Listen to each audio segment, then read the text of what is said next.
So I've been shooting cars for over 25 years. And in that time I've worked for Classic and Sports Car Magazine, Autocar, Automobile Quarterly in America, and advertising clients all over the world.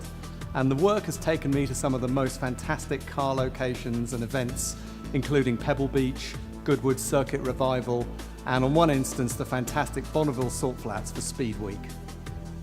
I've also worked on over 50 books, producing a number of award-winning titles in that time, including my art of the Formula One race car, and I've just finished art of the Le Mans car.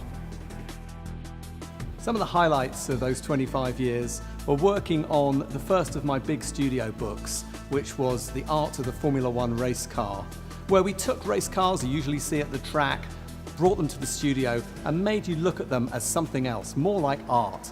It worked a treat, and the book won the International Media Award Best Book of the Year.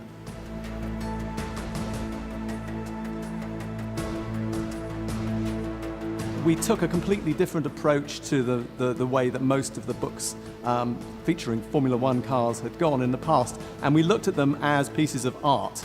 And the highlight probably from that book was getting the opportunity to photograph the X1 Manuel Fangio and Sterling Moss W196 Streamliner Mercedes Formula One car, which is an absolutely extraordinary car.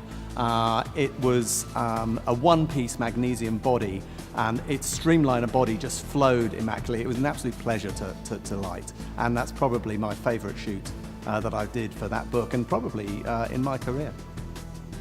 I also recently shot a set of stamps for the Royal Mail, and these featured 6 great British classics called the British Auto Legends.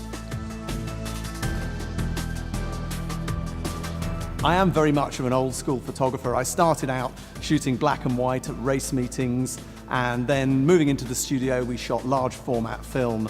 And I like to get things right in the camera. Obviously, we live in the modern world and I shoot digitally now, but I do believe that everything should be as good as it can be before we think about post-production.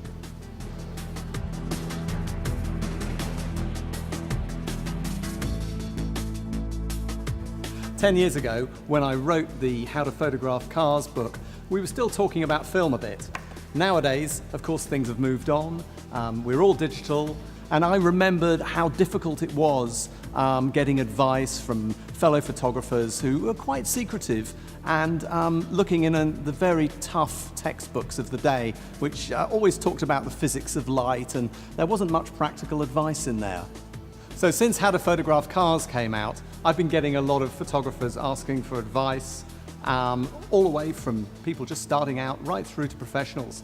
So we felt it was time, the cars have moved on, the technology's moved on, to bring out a new book and a series of online video tutorials, spreading all the way from how to clean a car, to shoot at events, right through to shooting a magazine feature or in the studio.